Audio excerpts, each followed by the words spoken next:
Jafandul tumaya boti la ñaanal iyo yaay xareru dara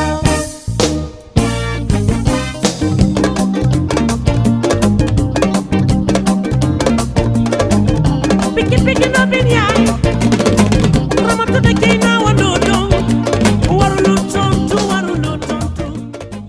Internautes sans limite sn.com, bienvenue dans votre émission 15 minutes sans limite. Alors tey nag dañoo def déplacement dem seeti koo xamante ni macha allah dafa xarañ ci li nga xamante ni moom lay def kooku mooy kan Merry Beye Diouf ñu gën ko xam ci animatrice fële na lay ca Télé Futurs Médias moom nag lañ fas yéene seqal tey ab waxtaan bu yaatoo yaatu waxtaan bi nag dafa am loo xamante ni tey moo ko sooxe muy lan benn œuvre boo xamante ni daf ko bind macha allah ku ko lire daat ci gis sa bopp. mu nekk livre boo xamante ni intitulé Plus de vie balaa ñuy xuus ci livre bi rek moom la ñuy dékk micro bi bàyyi ko mu présenté wu ak internautes sans limite sn.com yi nga xamante ni ñoo ngi koy seetaan sister maa ngi lay nuyu di la ziar. maa ngi lay delloo ziar sama rakk ju baax ji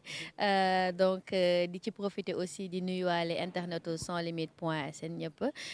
di leen dalal te di leen ñaan yéen it ngeen dalal ma ci 15 minutes avec. xam nga dama lay dalal maa yow interview micro boole wuñu am déet c'est la famille donc tey lépp la ñuy waxtaanee je peux dire d'accord balaa ñuy ñëw ci livre bi rek j'aimerais bien savoir Merry Beye Diouf fan la nekkoon avant ñu koy gis ci télé bi ak ci lan la nekkoon ci lan la doon yëngu. ok alors Merry Beye Diouf avant muy nekk présentatrice télé consultante la woon pour benn logiciel bu tudd Oracle fële ci boîte bi ñuy naan Catalyst donc consultante en RH ressources humaines donc ñu doon faral di dem ci ay entreprises yu mag yu mel ni ñoom ASECNA ñoom Expresso di fa installer lii di logiciel boobu di Oracle wala yenn saay comme consultante la li ñu doon faral di tukki tamit dafa doon bëri di dem bon à l'étranger ci ay projet implémentation comme consultant di fa rester ay 15 jours 1 mois donc loolu laa doon def avant may nekk présentatrice télé. tey rek émission bi neex waxkat ak waxkat ñoo jàkkaarloo c'est du jamais vu lii loo ko wax mu delloowaat la ko tey jii nii dara du yomb mais Merry avant tout ñu bëggoon xam aussi sa parcours gis nañ la ci nga nekkoon li nga xamante ni moom moo di top modèle maanaam da nga daan def ay pose photo et tout ça comment c'est arrivé.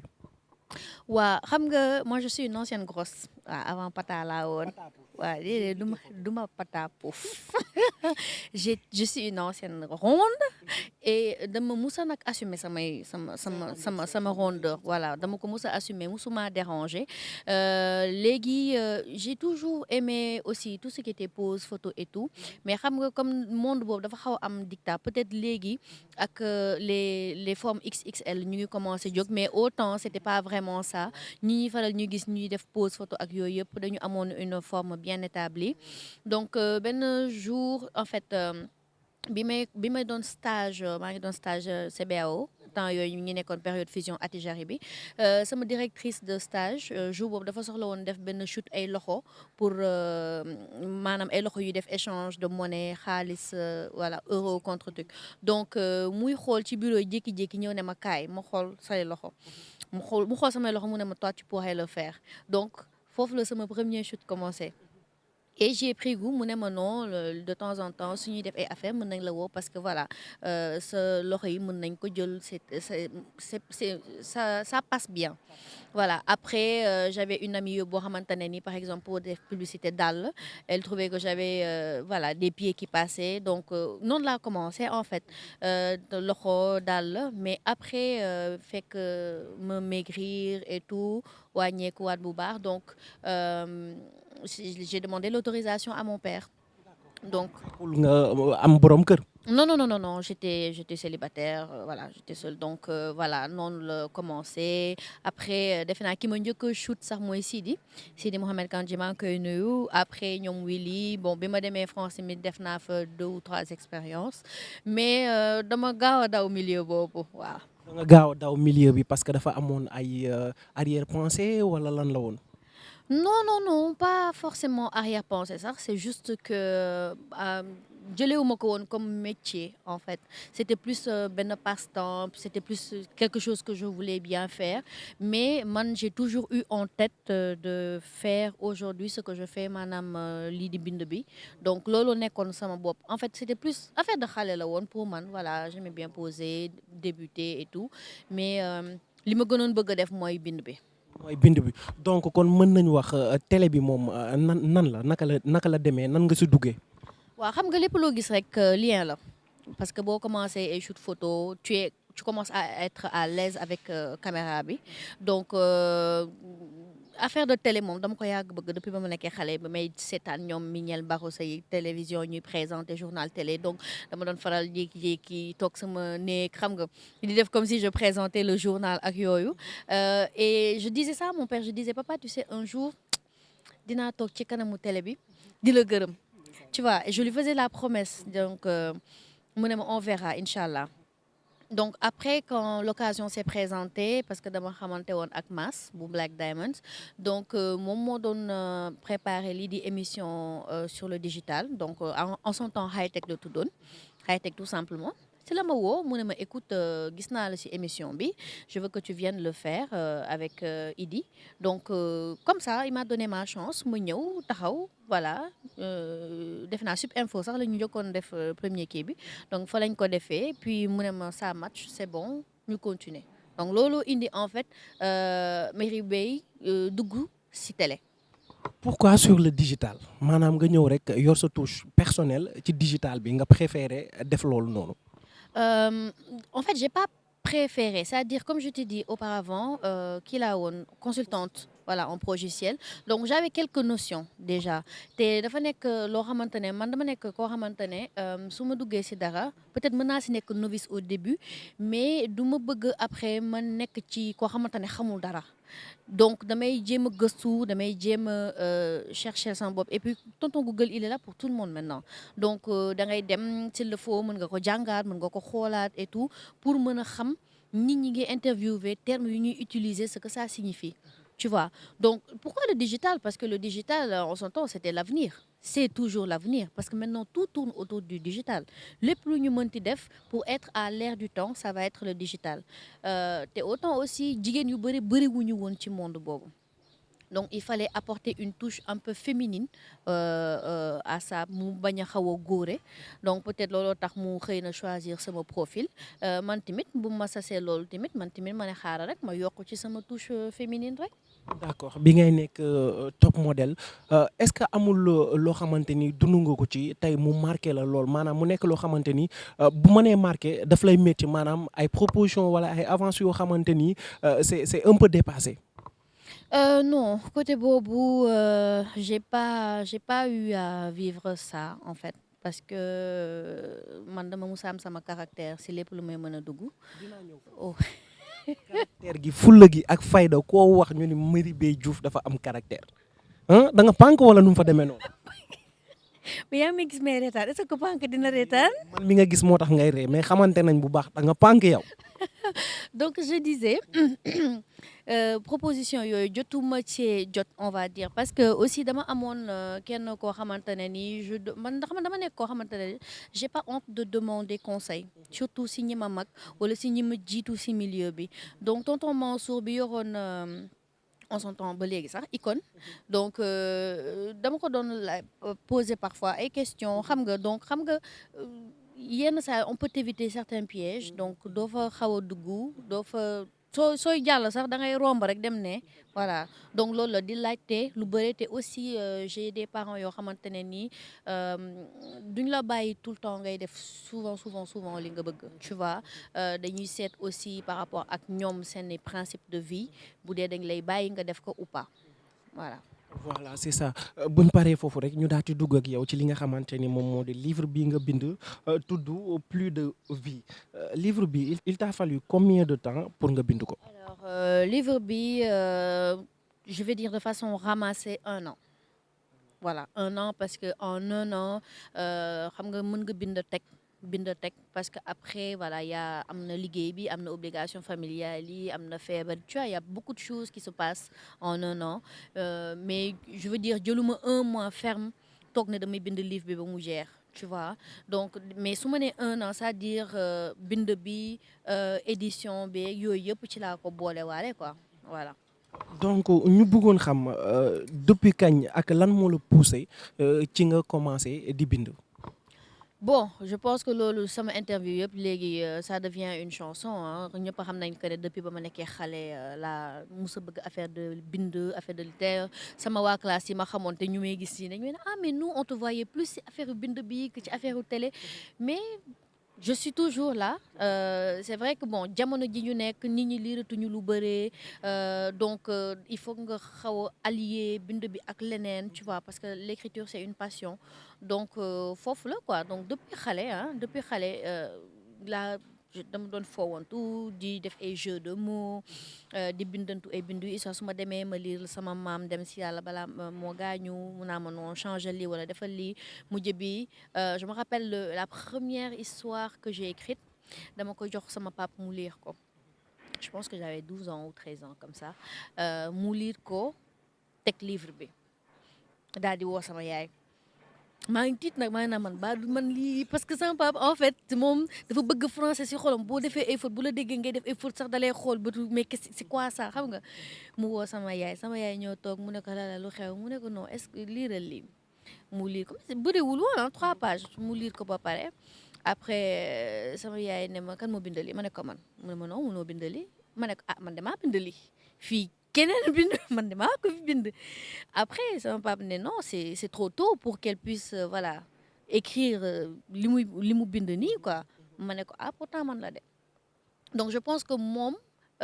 depuis jour boobu le prendre en compte que vraiment que ne peut-être bëgg naa ko te maa ngi ci farlu lu bëri donc moom tamit mu jàppale ma si aussi. mu jàppale la est-ce que mën nga ñu dugal tuuti ci livre bi nga tojol na ko rek les parties les plus importantes li nga xamante ni moom mooy plus de vie d'abord le titre comment t'as fait nan nga ko choisir. non en fait man nag samay titre de livre ça me vient quand je dors waaw. tout bien quand on voit rek. tout écrivain est bizarre c'est-à-dire livre bi ma koy bind aw ma woon titre tu vois bi ma bindee yëpp ba pare laa toog nii mu tëdd nelaw rek xam nga je pensais au train de la vie bi nga xamante ne nii moo nekkoon sama premier recueil de poésie moom laa doon bind j'ai pensé au train j'ai pensé au wagon j'ai pensé à un poème et ni ma jógee noonu maa ngi sigi xool asamaan si tu vois maa ngi naan mais pourquoi nous on prend pas en compte xam nga vie bi importance vie et tout xam nga et juste comme ça le titre est apparu je peux pas te dire par exemple lii moo tax wala lii moo tax mais voilà le titre est apparu comme ça et j'ai dit oui c'est ce titre qui va pour le livre si li ma ci bind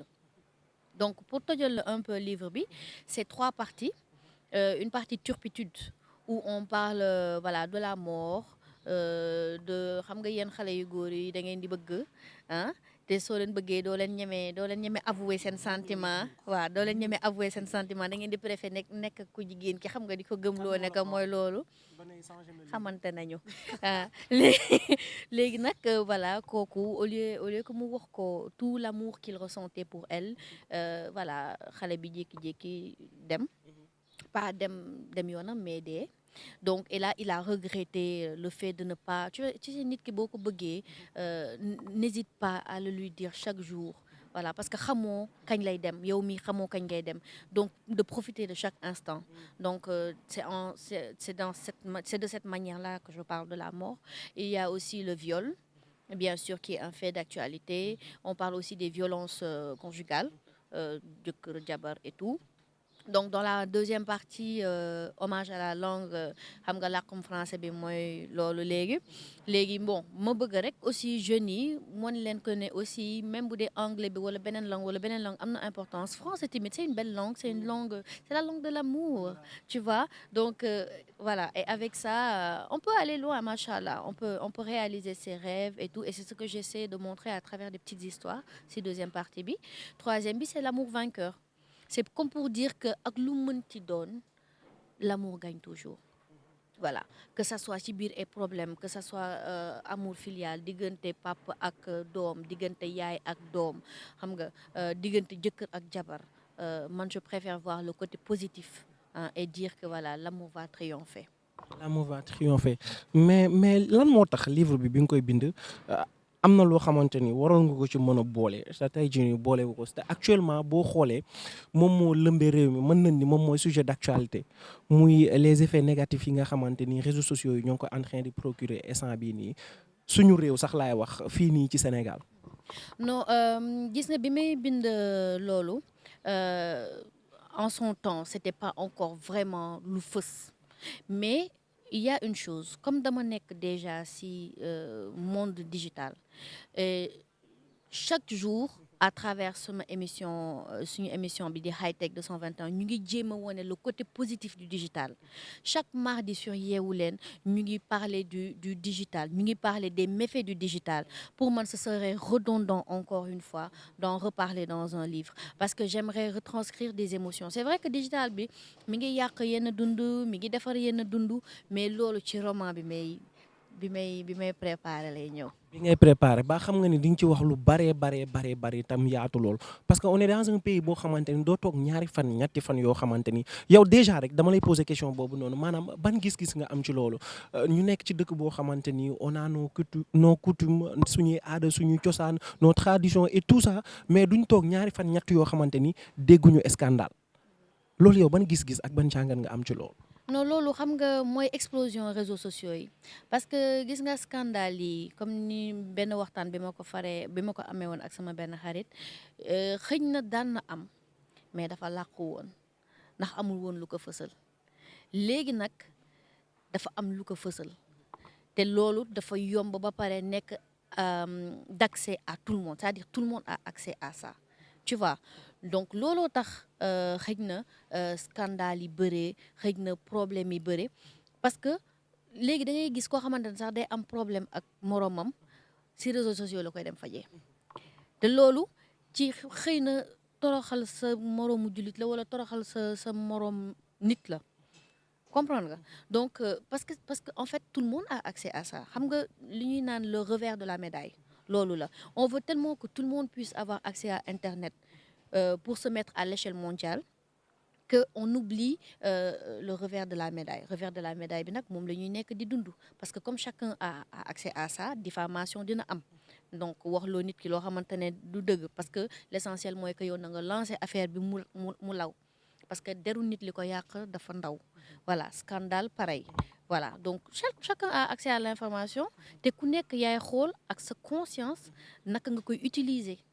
Le fait que ma bëgg a insister ci point boobu ak yow parce que tey porteur de voix nga boo waxee dinañ la déglu boo bindee aussi dinañ lire li nga xamante ni moom nga bind nit ñi bàyyi ko xel donc tey y'a problème suñ demee ba nga xamante ni man ak yow dañoo jote may jël say données privées di ko jaay wala ma koy jox keneen pour mu yàq la ñu koy jaarale ci réseaux sociaux yi donc là je me dis que ni y a un problème boo xamante ni war ngeen mën a taxaw yéen ñi nga xamante ni yéen ñeen ay porteur de voix ngeen jël ci ay responsabilités ngeen conscientiser ñi nga xamante ni ñoom ñoo di jeunesse bi surtout parce que boo xoolee ça se passe autour de nous ñun jeunesse bi nouvelle génération bi ñun ñooy defante yooyu entre suñu biir donc yéen a war a taxaw fermement jël ci ay décisions maanaam di conscientiser di ci dëkk di ci wax à chaque fois ngeen koy def ay thèmes et tout ça. waaw loolu Abdou ñu ngi koy def parce que sooy seetloo saa yu may def émission fële chronique Yeewu Leen su may tëj damay naan comme quoi le digital peut être utilisé à bon escient bu leen faral di toujours di xool le côté négatif mais lenn dafa am Abdou gis nga yar ak valeur dafa essentiel ci nit loolu mooy base u nit xam àdduna comprendre nga gis nga valeur boo ko amul yow sa wàllu boppam am li ngay bañ am li ngay bëgg am valeur respecter nit xam na yow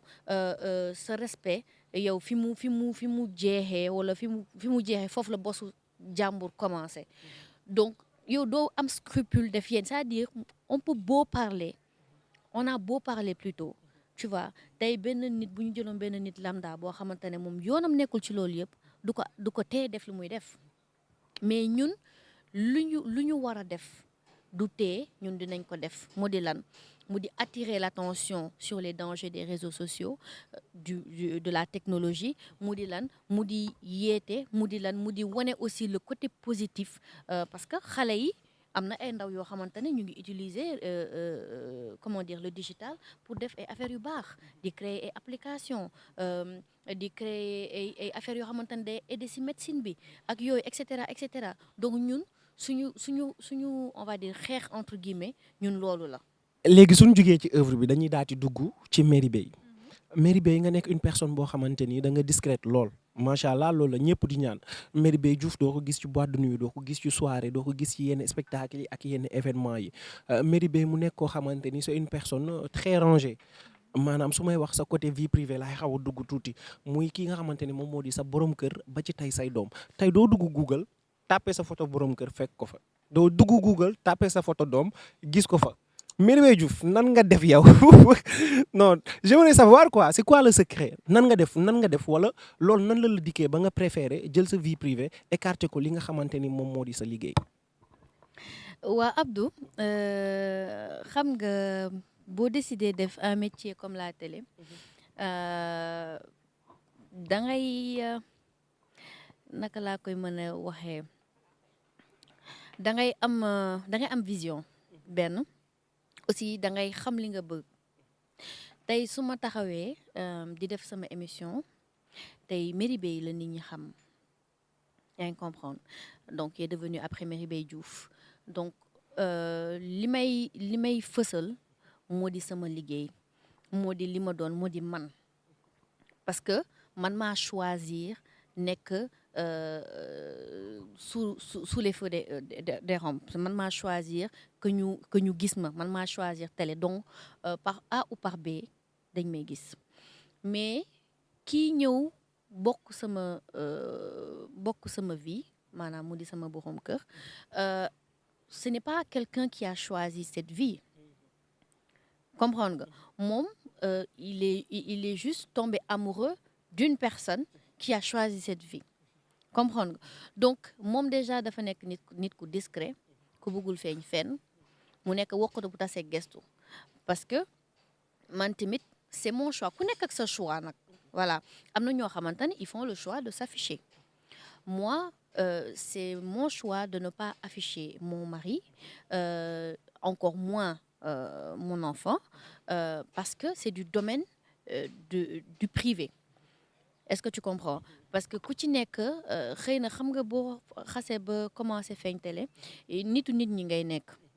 da ngay gis nit ñi dañ lay romb ils ont l'impression que dañuy bokk sa vie parce que dañ lay gis tout le temps tu vois loolu mën nga leen ko nangul ci yow mais yow tamit il faut nga jékki-jékki nga këf sa bopp nga moom sa bopp donc moom sa bopp boobu mooy se retrouver en famille yenn saay bu may génn su may taseeg ñeneen ñi bon dinañ ko gis dinañ ko truc mais je veux dire du loo xamante ne je vais voilà on va aller s'afficher ou afficher mon enfant parce que loolu j'y tiens et c'est une décision qu'on a pris ensemble en famille pour moom pour sama doom et pour man donc discrète oui parce que bon il y a beaucoup de photos qui circulent quand même mais loolu c'est il faut qu'on comprenne que c'est parce que nit day ñëw solal la donc loolu liggéey la en même temps parce que en même temps que tu présentes aussi qui la habillé donc c'est normal que boo paree nga photo wu jox ko gëddam parce que liggéey la ci biir liggéey donc looloo tax sax ñuy gis ay photo comme ça mais bu desee lu dul Merry Beye man sama wàllu bopp sama yëfi bopp sama xaritu bopp li nga xamante ne maa ko mooma sama bopp non soxlawu ma muy feeñ fenn mais waa ji dafa mel ni dafa fiir parce que benn anecdote laay may rek internet yi nga xam ne ñoom ñoo ñuy seetaan dama mës a dugg sa page Instagram jël fa say photo dugal ko boobu yaa ngi soloon une tenue verte tenue bi vert la quoi mais da nga ko fantoon mais naka nga ko gis ci dañ ko fant bokk robe bi dañ ko fant mais naka gis ñu dugg ko rek tu m'as appelé au téléphone ni ma Abdou na photo yi dañ parce que fant bi bugguma sama jëkkër gis ko genre yooyu mais je me suis dit mais attends Merry Beye yow yaa sol lii tama ngay sol lii sa kër nga génn donc ñu dugal ko nga ni mën naa ko dindi wala waa ji moo la woo ci pet ni la photo yi ma gis sans limite wala photo yi ma gis Dakar Buzz wala genre yooyu noonu dindi leen ko nan la fa demee nan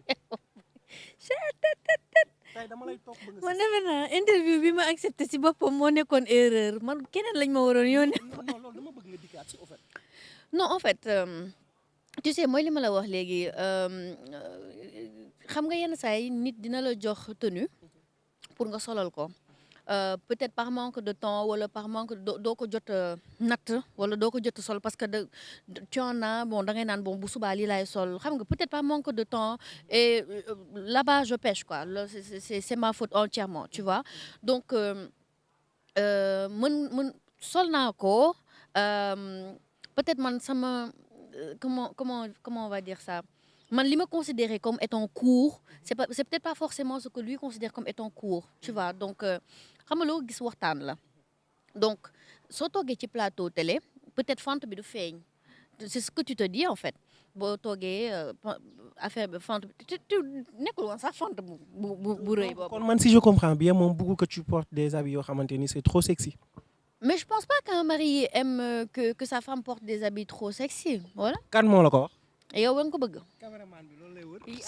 wax ñu caméraman bi. kii su amee jabar neen jabar ne teg ci ba fii di ko fant ba fii. waaw mais loolu c'est son choix parce que am na ñoo xamante ne nii bu ñu nekkee ak seen jabar par exemple bu ñu nekkee ak seen jabar bëgg nañ seen jabar sol lu sexy tu vois mais chacun avec son choix mais aussi ku nekk aussi da ngay takk kenn avec sa personnalité. Voilà donc les personnalités ne se ressemblent pas yow mën nga nekk ku góor personnalité genre dama bëgg lii alors que ta femme est un peu plus extravertie donc affaire de retrait photo yooyu c'est juste que c'est pas quelque chose de méchant hein c'est juste que voilà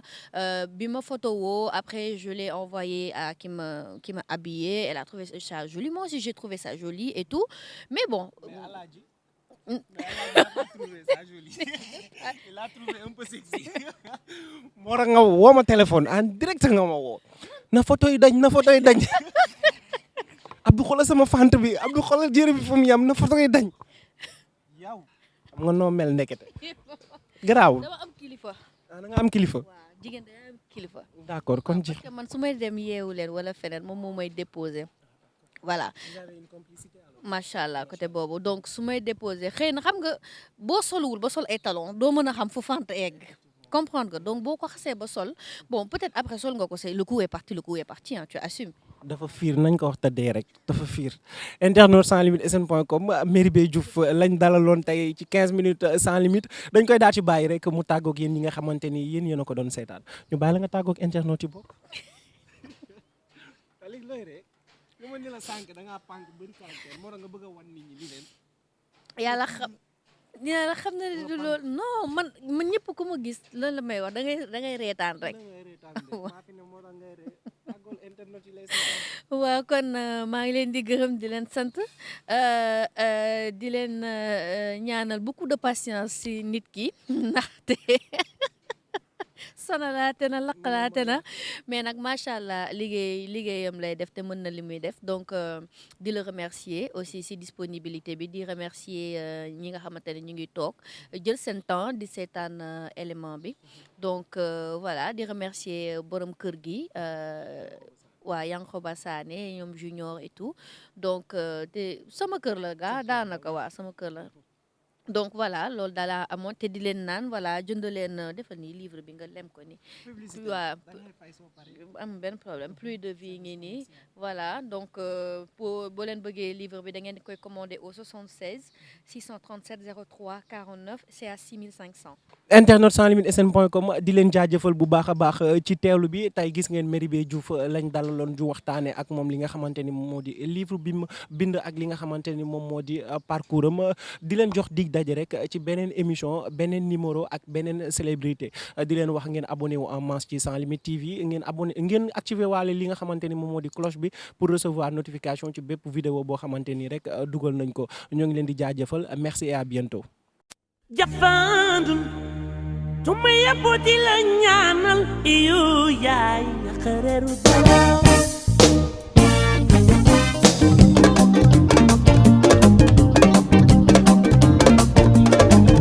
piki no bin yaay ramatu de